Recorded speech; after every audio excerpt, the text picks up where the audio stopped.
राहुल गांधी ने केंद्र सरकार पर हमला करते हुए यह कहा है कि हम ईडी से डरने वाले लोग नहीं हैं। हम ईडी से नहीं डरते, राहुल गांधी ने फिर दोहराया है। और उन्होंने यह भी कहा कि भागने की बात हम नहीं कर रहे हैं, बल्कि वो लोग करते हैं।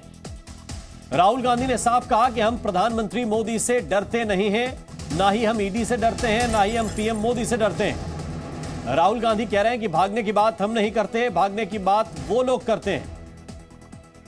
तो इस वक्त की बड़ी खबर, जब राहुल गांधी से नेशनल हेराल्ड मामले को लेकर सवाल पूछा गया तो उन्होंने कहा कि वो ईडी से डरने वाले नहीं हैं। केंद्र सरकार पर राहुल गांधी हमलावर होते हुए क्या कह रहे हैं, उनकी बात सुनाते हैं। देखिए, आप नेशनल हेराल्ड की बात कर रहे हैं। देखिए, ये पूरा इंटिमिडेशन का अटेम्प्ट है। ये सोचते हैं कि थोड़ा सा मतलब प्रेशर डाल के हमें चुप कर देंगे। हम चुप नहीं होने वाले हैं।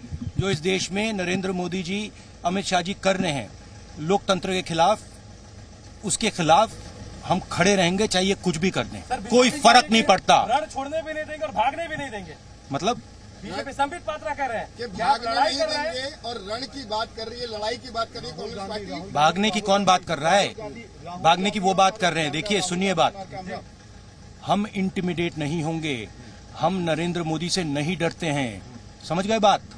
कर लें जो करना है, कुछ फर्क नहीं पड़ेगा। जो हमारा काम है, जो सुनिए बोलने दीजिए, ठीक है। जो मेरा काम है, देश की रक्षा करना, लोकतंत्र की रक्षा करना, देश में जो हार्मनी है उसको मेंटेन करना, वो मैं। तो आप सुन रहे थे राहुल गांधी का, और राहुल गांधी ने कहा कि वो हमें धमकाने की कोशिश कर रहे हैं, लेकिन हम डरने वाले नहीं हैं। उन्होंने कहा कि वो प्रधानमंत्री से नहीं डरते हैं, ईडी से भी डरने वाले नहीं हैं। हम जो काम करते हैं वो काम करते रहेंगे और उनको जो करना है वो करते रहें। राहुल गांधी ने यह बात कही है क्योंकि कल ईडी ने यंग इंडियन के दफ्तर को सील कर दिया और दफ्तर सील होने के बाद सुरक्षा बढ़ाई गई थी राहुल गांधी और सोनिया गांधी के आवास के बाहर भी। इन सब के बीच राहुल गांधी से जब आज सवाल पूछा गया नेशनल हेराल्ड मामले को लेकर, तो उन्होंने कहा कि इस तरह की कार्रवाई से अगर वो सोचते हैं कि हमको डरा लेंगे तो वो लोग गलत हैं, वो डरने वाले नहीं है। और इस वक्त जी मीडिया संवाददाता रवि त्रिपाठी हमारे साथ ज्यादा जानकारी के साथ जुड़ रहे हैं। रवि, कल यंग इंडियन का दफ्तर सील होता है, आज राहुल गांधी कहते हैं कि वो पीएम मोदी से नहीं डरते। कई बार हालांकि वो ये बात कह चुके हैं, लेकिन आज जिन संदर्भों में वो कह रहे हैं, क्या ये बताने की कोशिश है कि इस तरह की कार्रवाई जो भी करना चाहते हैं ईडी के अधिकारी कर सकते हैं? बिल्कुल बिल्कुल। देखिए, कहीं ना कहीं राहुल गांधी को एक मैसेज देना है, क्योंकि उनके कार्यकर्ताओं में, उनके नेताओं में डर है। मैंने बार बार कहा है कि कल जिस तरह से पैनिक हुआ था, पार्लियामेंट से लगातार सांसद ऐसे भाग के कांग्रेस दफ्तर की तरफ गए जैसे कि लग रहा था कि किसी की गिरफ्तारी हो सकती है, चाहे सोनिया गांधी या राहुल गांधी की गिरफ्तारी होने वाली है। जबकि राहुल गांधी देश यहाँ नहीं थे, राहुल गांधी कल बेंगलोर थे, सोनिया गांधी यहाँ थी। तो इस तरह का एक माहौल बना जब बैरिकेडिंग की वजह से और कहीं ना कहीं वहाँ सील होने की वजह से नेशनल हेराल्ड के दफ्तर की नेताओं में डर था, कार्यकर्ताओं में डर था, और बाद में सबको बुलाया भी गया कांग्रेस दफ्तर। अफरा तफरी में सारे नेता कार्यकर्ता वहाँ पहुँचे। लेकिन अब राहुल गांधी ये मैसेज देना चाहते हैं, तो एक तो सरकार को मैसेज देना चाहते हैं कि वो डरने वाले नहीं हैं, और दूसरी तरफ अपने कार्यकर्ताओं को मैसेज देना चाहते हैं कि वो डरे नहीं, उनका नेता खड़ा है। तो नेता का एक मैसेज देने का तरीका होता है, लेकिन जब आप बार बार कहते हैं कि हम डरते नहीं है, इसका मतलब आपको डर है, तभी आपको कहना पड़ता है। अदरवाइज कहने की जरूरत नहीं। आप एक्शन जो सरकार कर रही है, पूछताछ कर रही है, जो सरकार की तरफ से कहा जा रहा है कि आप जब बात कर ही रहे हैं और आप एजेंसी के पास जा रहे हैं बातचीत करने के लिए, तो अपने प्रोसेस को पूरा कीजिए। आप इस बार बार कहने की क्या जरूरत है कि हम डरने वाले नहीं है? आप प्रोटेस्ट क्यों कर रहे हैं? आप तमाम चीज़ें क्यों कर रहे हैं? ये सारी चीज़ें सवाल खड़ा करती है राहुल गांधी के उस पर। लेकिन राहुल गांधी को बार बार ये बताना पड़ रहा है कि मैं डरने वाला नहीं हूँ। सोनिया गांधी के खिलाफ एक्शन होता है तो राहुल गांधी और प्रियंका गांधी साथ जाते हैं ईडी दफ्तर तक। जब राहुल गांधी से पूछताछ होती है तो प्रियंका गांधी साथ तक जाती हैं। प्रोटेस्ट किया जाता है कांग्रेस दफ्तर के बाहर, ये बताया जाता है कि उनके नेता के साथ अन्याय किया जा रहा है, जबरन उनको फंसाया जा रहा है। तो एक मैसेज देने की कोशिश है कि सरकार उनको दबा रही है, उनको फंसा रही है, लेकिन वो झुकने वाले और दबने वाले नहीं है। बिल्कुल रवि, आपके पास हम वापस आएंगे और इस वक्त 5 तस्वीरें दर्शकों को दिखाते हैं। जरा ये देखिए, यंग इंडियन का दफ्तर सील हो गया है। कल ईडी ने यह बड़ी कार्रवाई करते हुए दफ्तर को सील कर दिया। इन सब के बीच कांग्रेस दफ्तर की सुरक्षा भी कड़ी की गई थी और राहुल गांधी और सोनिया गांधी के घर की सुरक्षा भी बढ़ाई गई थी। अब कांग्रेस पार्टी प्रदर्शन करेगी, उसको लेकर रणनीति बन रही है, और दूसरी तरफ संसद में हंगामा भी इस विषय को लेकर हुआ है।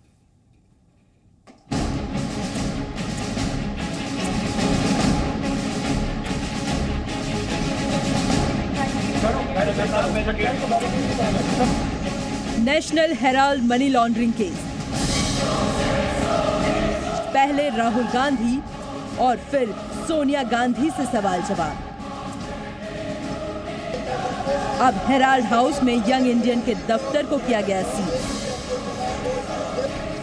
संसद से सड़क तक इस पूरे मामले पर संग्राम पर उतरी कांग्रेस हमलावर है। आज राहुल गांधी ने मोदी सरकार पर निशाना साधा और कहा, डर कर नहीं लड़कर जीतेंगे। देखिए, आप नेशनल हेराल्ड की बात कर रहे हैं। देखिए, ये पूरा इंटिमिडेशन का अटेम्प्ट है। ये सोचते हैं कि थोड़ा सा मतलब प्रेशर डाल के हमें चुप कर देंगे। हम चुप नहीं होने वाले हैं। जो इस देश में नरेंद्र मोदी जी, अमित शाह जी कर रहे हैं लोकतंत्र के खिलाफ, उसके खिलाफ हम खड़े रहेंगे, चाहिए कुछ भी कर। वहीं हेराल्ड पर हमलावर कांग्रेस पर बीजेपी ने भी निशाना साधा और पूछा, जब कुछ किया ही नहीं तो जांच से डर क्यों रहे हैं? देखो जी, जो कुछ भी है कानून के हिसाब से होगा। इस देश में जुडिशरी बहुत एक्टिव और अच्छे जुडिशरी है, इसलिए जो कुछ भी कानून के हिसाब से होगा। और अगर कुछ हम कोई भी सरकार अगर कुछ गलत करते हैं तो कोर्ट्स है जी, कोर्ट में जाने के लिए इतना क्यों डरते हो? तो सिक्योरिटी ज़्यादा करते हैं तो, क्योंकि ये सब इन लोगों ने किया है, इसीलिए सिक्योरिटी ज़्यादा करके सुरक्षित रखने के लिए सोचा होगा सरकार। मुझे तो पता नहीं उसमें कितना सिक्योरिटी ज़्यादा किया है, कम किया है। इस बीच संसद में ईडी एक्शन का मुद्दा उठा। पहले कांग्रेस ने यंग इंडियन का दफ्तर सील करने पर लोकसभा और राज्यसभा में कार्य स्थगन प्रस्ताव दिया और जैसे ही कार्यवाही शुरू हुई, हंगामे की भेंट चढ़ गई।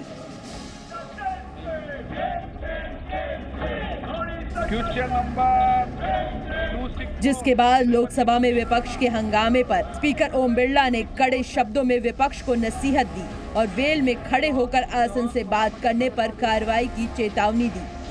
दूसरी ओर कांग्रेस के तमाम नेता ईडी के एक्शन के खिलाफ सरकार को भटकाने की राजनीति करने का आरोप लगा रहे हैं। तो वहीं सरकार की ओर से कहा गया कि जब भ्रष्टाचार का दाग नहीं तो डर कैसा।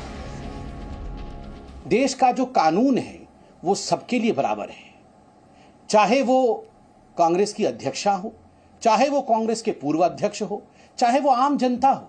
कानून के हाथ लंबे होते हैं और कानून किसी को छोड़ता नहीं है। आज नहीं तो कल कानून आपके गिरेबान तक पहुंच ही जाता है और यदि आपने गलती नहीं की है तो डरने की कोई बात ही नहीं है।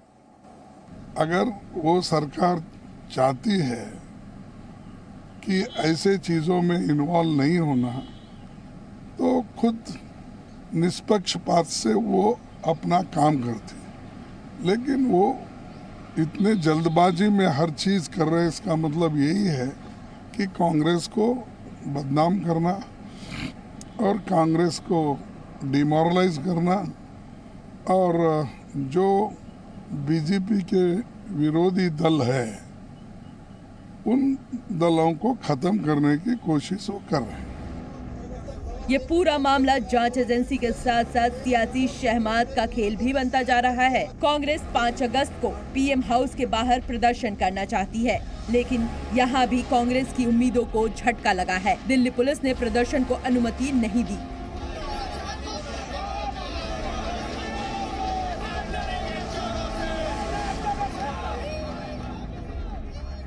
आपको बता दें कि बुधवार को एक तरफ यंग इंडियन के दफ्तर पर ईडी ने ताला लगा दिया तो दूसरी तरफ दिल्ली में कांग्रेस मुख्यालय, सोनिया गांधी और राहुल गांधी के आवास पर पुलिस ने सुरक्षा कड़ी कर दी। सवाल ये है कि पूछताछ और यंग इंडियन के दफ्तर को सील करने के बाद ईडी का अगला कदम क्या होगा। ब्यूरो रिपोर्ट, जी मीडिया। और ईडी के एक्शन पर 10 बड़े अपडेट क्या है वो आपको फटाफट बताते हैं। राहुल गांधी ने दरअसल प्रधानमंत्री मोदी पर और मोदी सरकार पर हमला बोला है। पहला अपडेट यह है, राहुल गांधी ने कहा है कि हम डरने वाले नहीं हैं। राहुल ने यह एक बार फिर से कहा कि हम प्रधानमंत्री से डरते नहीं। संसद में यह मुद्दा उठाया गया और हंगामे के बाद कार्यवाही को स्थगित करना पड़ा। हंगामे पर स्पीकर की कांग्रेस सांसदों को चेतावनी। स्पीकर ने कांग्रेस के सांसदों को चेतावनी दी है। प्रहलाद जोशी ने कहा है कि जो होगा कानून तय करेगा, जो कानून तय करेगा काम वही हो रहा है और वही होगा। अब 5 अगस्त को कांग्रेस को प्रदर्शन की इजाजत नहीं दी गई है।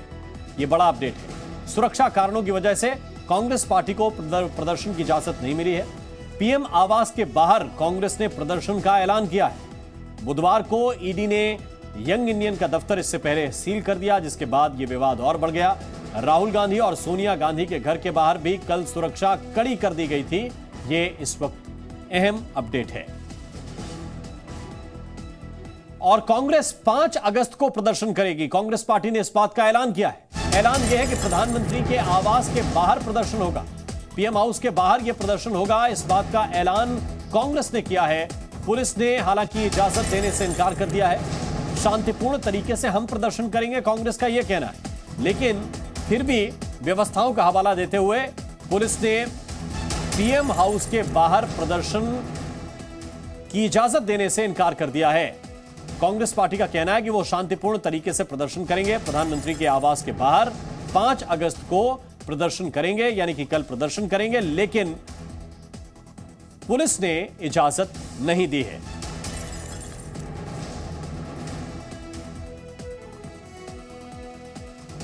और प्रदर्शन की इजाजत आखिर क्यों नहीं है, यह हम आपको दिखाते हैं।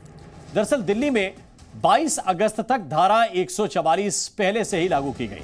22 अगस्त तक धारा 144 लागू है। 15 अगस्त के मद्देनजर सुरक्षा कारणों से धारा 144 लागू की गई है। धारा 144 की स्थिति में प्रदर्शन की अनुमति नहीं दी जाती है। 15 अगस्त के मद्देनजर आईबी ने भी अलर्ट किया है और आतंकी हमले का यह अलर्ट है। इस वजह से भी सुरक्षा कड़ी की जाती है और प्रधानमंत्री आवास के आसपास की सुरक्षा तो और भी कड़ी होती है। इसलिए प्रदर्शन की इजाजत पुलिस ने नहीं दी है। और इस वक्त हमारे साथ रवि त्रिपाठी जुड़े हुए हैं। रविंद्र कुमार भी इस वक्त हमारे साथ जुड़ गए हैं।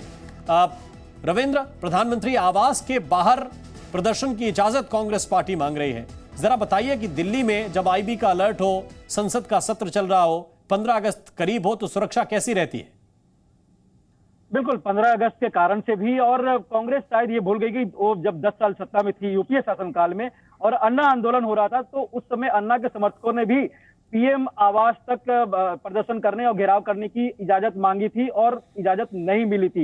ये कांग्रेस के बड़े नेताओं को याद होगा, ये सब बीजेपी के नेताओं का कहना है। और कांग्रेस जब अपने सत्ता शासनकाल में किए गए फैसलों पर भूल जाती है, तो फिर वो कैसे भूल जा रही है कि 15 अगस्त भी है, प्रधानमंत्री आवास है, हाई सिक्योरिटी जोन है, और वहां पर प्रदर्शन की कैसे इजाजत मिलेगी, ये समझ से बाहर की बात है। लेकिन बीजेपी का ये भी कहना है कि चूंकि ईडी की कार्रवाई हो रही है, ईडी के कार्रवाई में सोनिया गांधी, राहुल गांधी, तमाम लोग फंसते जा रहे हैं, जो सबूत ईडी के सामने दिख रहा है, उसके कारण से झुंझलाहट है। और कांग्रेस न सिर्फ सदन के अंदर बल्कि अहम सुरक्षा वाले क्षेत्रों में भी इस तरह के प्रदर्शन करके माहौल खराब करना चाहती है।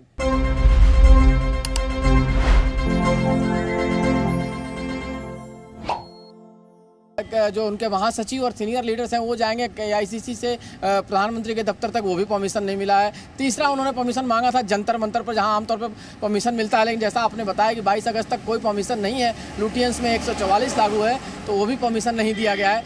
कांग्रेस कुल मिलाजुलाकर ये बताना चाहती है कि देश में बेरोजगारी और महंगाई बड़ा मुद्दा है और इसके लिए हम ये सब चीज़ करते हैं और एक माहौल बनाना चाहते हैं। बीजेपी ये बताना चाह रही है कि कांग्रेस करप्शन में फंसी हुई है, तो दोनों तरफ से मैसेजिंग की बात है। बीजेपी ये बताना चाहती है पार्टी और पार्टी में बड़े नेता, मतलब गांधी परिवार करप्शन में फंसा हुआ है, इसलिए उनके खिलाफ कार्रवाई हो रही है और कार्रवाई से घबरा कर ये लोग सारा एक्शन ले रहे हैं। लेकिन कांग्रेस बार बार उससे अलग हटकर, देखिए आप देखिए सोनिया गांधी का जिस दिन उनको पूछताछ थी, राहुल गांधी जिस दिन उनको हिरासत में लिया गया था, उस दिन भी राहुल गांधी बार बार सोनिया गांधी के बारे में नहीं बोल रहे थे। वो बार बार यही कह रहे थे कि महंगाई और बेरोजगारी को लेकर मैं लड़ाई लड़ता रहूँगा चाहे सरकार कुछ कर ले।